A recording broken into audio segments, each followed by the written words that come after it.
स्वयं नित्य निरंतर कर्मों के जाल को रच रहा है और अपने आप को बांध रहा है। आपको मुक्त होना है, बंधना नहीं है। जीव का जन्म कर्मों के अनुबंध से होता है, कर्मों के बंधन से होता है, और उसको अपना ऋण चुकाना होता है।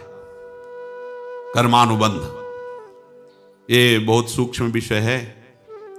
जैसे आप जिस परिवार में जन्म लिए हैं तो उस परिवार के लोगों से आपका ऋण है, इसलिए उसी परिवार में आप आए हैं। और ऋणानुबंध उसको बिना चुकाए या बिना वसूल किए आप वहां से जाएंगे नहीं। आपको लेना है तो वसूल करना है, और देना है तो चुकाना है। ये पूर्व के जन्मों से निश्चित किया गया है। जैसे किसी के यहां पुत्र हुआ, जन्म से ही पैसा खर्चा शुरू हुआ, जब बड़ा हुआ तो उद्दंडता के द्वारा मार पूरे परिवार को क्लेश पर क्लेश देता चला जा रहा है। ये तुम्हारे कर्म का फल है। या ऐसे शक्तिहीन बुद्धिहीन ऐसे पागल पूरे जीवन सेवा करो, तुमसे अपना हिसाब चुकाने के लिए वो आया है।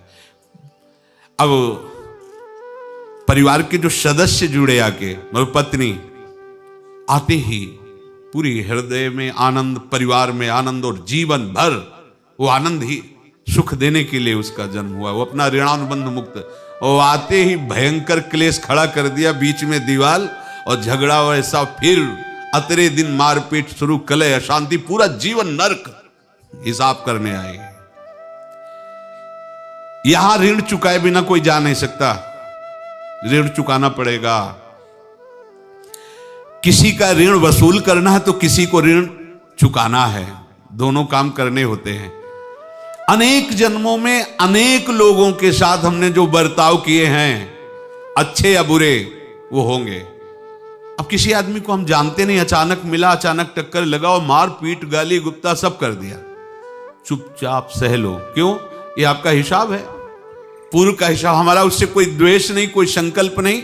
अचानक घटना घटी और हमसे द्वेष करने लगा, हमें पीटने लगा, हमें गालियां दे, ये हिसाब है, चुपचाप सह जाओ। अपने घर का भाई ही भारी दुश्मन बन गया और क्लेश दे, हिसाब है। एक प्रभुदत्त ब्रह्मचारी जी की वाणी में पढ़ा था, एक महात्मा जी भ्रमण करते थे तो उस समय असरफियां चलती थी, मोहरे असरफियां, तो उनको भेंट में देते लोग। तो या तो ठाकुर सेवा में लगे तत्काल, या संत सेवा में तत्काल लगे, उसका संग्रह करके डोलना ये ठीक नहीं है। बैरागी के लिए सिद्धांत में ये ठीक नहीं है। तो जब 2, 4, 6, 8 ऐसे मोहरे हुई तो उन्होंने विचार किया कि और भ्रमण करके जब काफी मोहरे हो जाएंगी तो प्रयागराज में जब कुंभ पड़ता है, एक बार पूरे सब अखाड़े के संतों को, अलग अलग संप्रदाय सब संतों को बुलाएंगे और सबको पुआएंगे। अब साधु है तो यही विचार करेगा, और क्या विचार करेगा। तो उन्होंने एक ऐसे डंडा बनवाया, बेंत, जो ऊपर से चूड़ीदार और भीतर पोला, और मोहरे उसमें डालते गए। और भ्रमण, जहां जहां श्रद्धालु भगत थे सबके यहां जाना और इच्छा रखना कि एक मोहर तो दे ही दे दक्षिणा में। कामना कोई भी हो वो बांधती ही है, ध्यान रखना। इसीलिए प्रभु जो चाहे वो करे, अपनी चाह नहीं रखनी चाहिए, अपनी चाह प्रभु की चाह में मिला देनी चाहिए। धीरे धीरे वो छड़ी भर गई। भ्रमण करने वाले महात्मा चूड़ी लगाई, इंतजार करते रहे। जब प्रयाग का कुंभ पड़ा तो चले। तो रास्ते में एक गांव में पूछा जाता है, जैसे कहीं रुको कि कोई श्रद्धालु ऐसा है जो संत सेवी है। तो कुछ लोगों ने बताया, हाँ एक परिवार है, बहुत संत सेवी है और आपको मिलाते हैं उनसे। आइए महाराज, घर में रुका, खूब अच्छा हलवा पूड़ी पवाया, और जो घर के मालिक थे चरण दबाए। चरण दबाते दबाते उनकी दृष्टि पड़ी उस डंडे पे, इतना मोटा और ऊपर से कुछ चूड़ी सी भी नजर आ रही। इस डंडे में तो कोई रहस्य है ही है। अब महात्मा जी को खवा पिला के सुला दिया। महात्मा जी जब सो गए तो पत्नी से धीरे से कहा, वो डंडा लाओ बाबा जी का।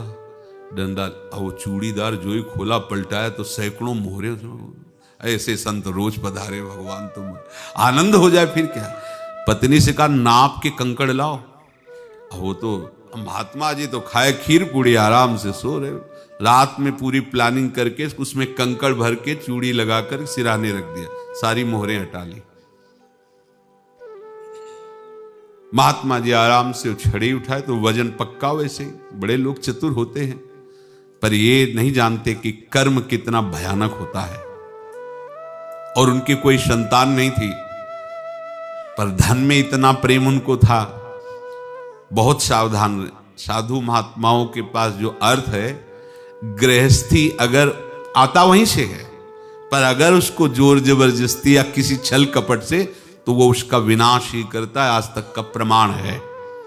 अब उनको ये भाव पता नहीं होगा, या पता होगा तो लोभ के कारण वो उसको मान नहीं पाए होंगे। महात्मा जी गए प्रयाग में, किसी अखाड़े पर रुके और वहां प्रार्थना की कि कल जो है संपूर्ण अखाड़ों का निमंत्रण किया जाए और सब संतों को भोग पवाया जाए और उनको दक्षिणा भी दी जाए। महंत ने सोचा कि बहुत बड़ा है तो उत्सव है, क्योंकि प्रयाग में कितने हजारों संत महात्मा सब। उनका महाराज बोरों इसमें चीनी और टीनों घी लगेगा, सब व्यवस्था। बोले आप मंगाइए, एक एक हिसाब हम करेंगे, हमारे पास सब व्यवस्था है। बोले कुछ तो पहले दे दो, वो इकट्ठे देंगे हम। उनको था कि अगर हम छड़ी खोला और दो चार मोहरे दी, किसी को पता लग गया तो गड़बड़ हो सकती। बोले हम भंडारे के समय आखिरी में सब कुछ आपको दे देंगे। ठीक है।